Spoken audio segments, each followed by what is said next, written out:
Welcome back, friends. We are going to continue with our topic of coordination, and in this topic we are going to discuss about the diagrammatic representation of the function of Gibbellerins.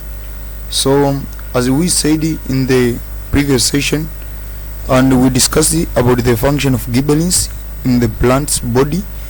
Now in this session we are going just to see how can them be seen diagrammatically, and then later we'll finish up with the commercial application of Gibbellerins. The facilitator in this session, I am Dr. Mlelwa, and I beg you to be together with me up to the end of this session. Now the first thing that we'll discuss is about the physiology of seed germination.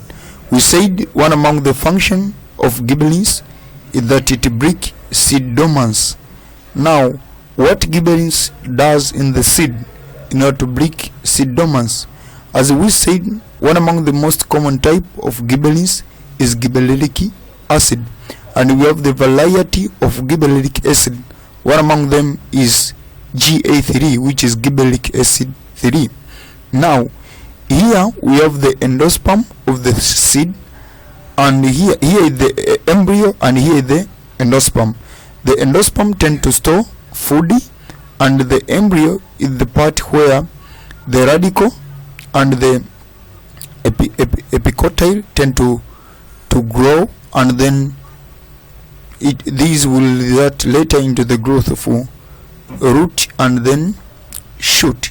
So what I want to discuss with you here is that this is how the seed can be seen when it is dipped into soil or anywhere for its germination. Kwa hiyo kama hii tunayo ndo mbegu hapa, tunayo ndo mbegu hii hapa, tunakuwa tuna seed coat, and more especially hapa tunazungumzia mbegu ambazo ni za cereals plants.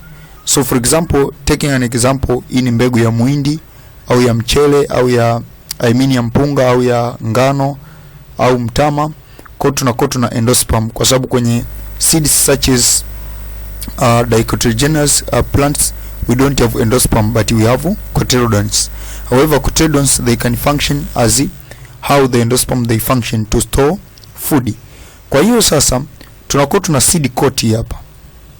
Tukishakuwa tuna seed coat hapa, tunakuwa tuna layer hii hapa ndani, alafu tunakuwa tuna aleulo layer.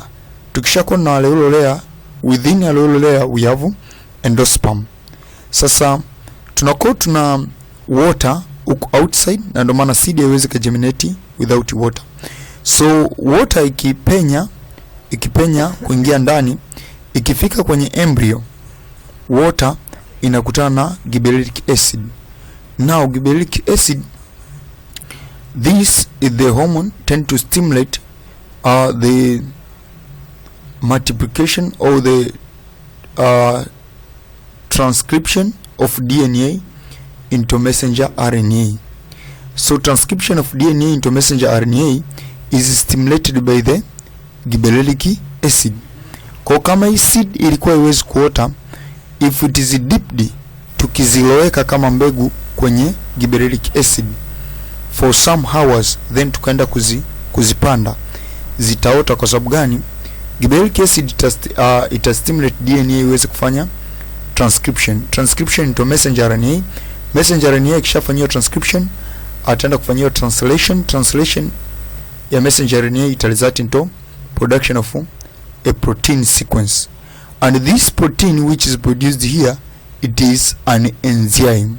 So this enzyme, it is beta oxygenation glycolate cycle. It an enzyme which tend to catalyze a certain cycle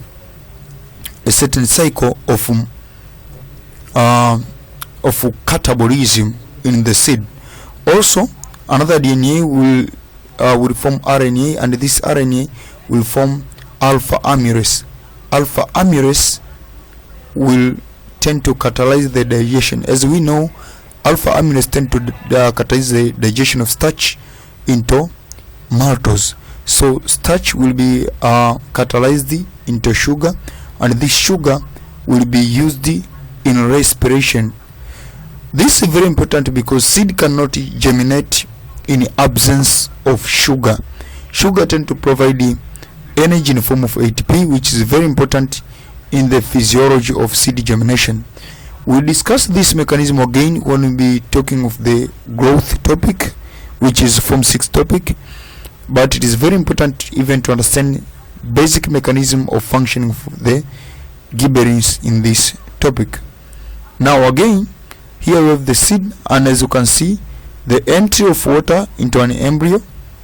Here we have the fruit coat and seed coat. We have the alveolar layer. Then here we have the endosperm, which tend to store food. So embryo tend to allow the water entrance, and this process we call it as imbibition. So it imbimbs water. This process is called as imbibition. And the second process, what happens is that the embryo secretes Gibbellerins that diffuse into the alveolar layer, where it triggers the synthesis of hydrolytic enzymes. So the Gibbellerins is synthesized by the embryo. They tend to spread all over the endosperm, and when it spread all over the endosperm, it tend to stimulate the development, the synthesis of the hydrolytic enzymes, which are alpha amylase. And in the next stage, the hydrolytic enzymes move into the endosperm, and after moving into the endosperm, they tend to digest the contents, or they tend to digest the food stored in the endosperm. So here we have the Gibbellerins spreading all over the alveolar layer, and then the hydrolytic enzymes, they tend to start digesting the content of the food which is stored in the endosperm. So after there, the enzyme digests the protein and the starch in the endosperm, releasing monomers, amino acids and sugars, from which the embryo synthesizes new cell. So it is very important to have the amino acids which are used in the plant development, and sugars which are used as energy, which is very important in the growth of the new plant. So this is how Gibbellerins they are working in the physiology of seed germination. Now, in the commercial application of Gibbellerins, first they promote fruit setting and are used for growing seedless grapes. Kwa hiyo wanapokuwa wanaotesha grapes, unaweza kupuliza Gibbellerins kwenye mmea na grapes ambazo hazina mbegu zikatokea. That is because of parthenocarp. So the development of seedless fruits can sometimes occur if fertilization does not take place, and this is known as the parthenocarp. So parthenocarp is the one which results into the development of the seedless fruits. Also we have gibberellic acid, GA3, is used in brewing industry to stimulate alpha amylase production in the barley and hence promote malting. It is very important to know that for this mechanism which we have discussed here, this alpha amylase will lead to the digestion of starch into maltose, and maltose, it is the disaccharide sugar. We can put other enzymes which can catalyze fermentation of maltose into an alcohol. This is very important in the brewing industries, viwanda vinavyotengeneza pombe kama bia. So they are using this mechanism. Also, hata ukienda kule kijijini, they don't know about Gibbellerins, they don't know about alpha amylase, they don't know about maltose, lakini wanaloweka mahindi au wanaloweka ulezi, then ule ulezi ukishaloweka after some days, maybe 3 days, wanatoa, wanauacha uanze kugerminate. After starting germination, wanaanika, una dry, hapo wanaenda kusaga. They don't know what the mechanism behind, but the mechanism behind ni kwamba if the seed of cereal plants, yani nafaka, ikianza kugerminate, that means all of the starch in that cereal seed, it is converted into maltose. Na wakishaenda kusaga, wanakuja wanatengeneza, inakuwa ni alcohol. Why it becomes an alcohol? It is because the maltose within the seeds, it can be fermented by different enzymes ambazo wanakuja kuzimix baadaye kwenye other contents. So maltose in the seeds is very important for, kwa kama wangekuwa na saga mahindi yenyewe, bila kuyaotesha ku stimulate germination and conversion of maltose starch into maltose, manake pombe isingeweza kutokea. And the last commercial use of gibbelins, that a number of synthetic growth retardants act as anti-gibbelins, that they inhibit the action of gibbelins, or they are applied to plants to increase pest and disease resistance. So these are it should act as an independent point, that they are applied in plants so as to increase the pest and disease resistance.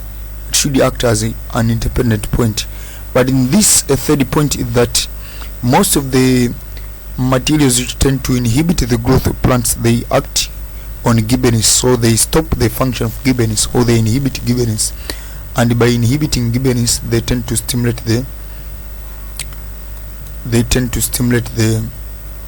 to inhibit the plant growth. And the last is that they are applied to plant to increase pest and disease resistances.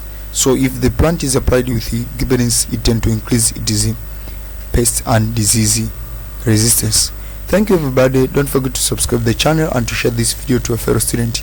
In the next session we will start our discussion on the cytokinins. We will see what are the cytokines, their discovery, their synthesis and distribution, and their role in the plant body, and later in the commercial application of cytokines.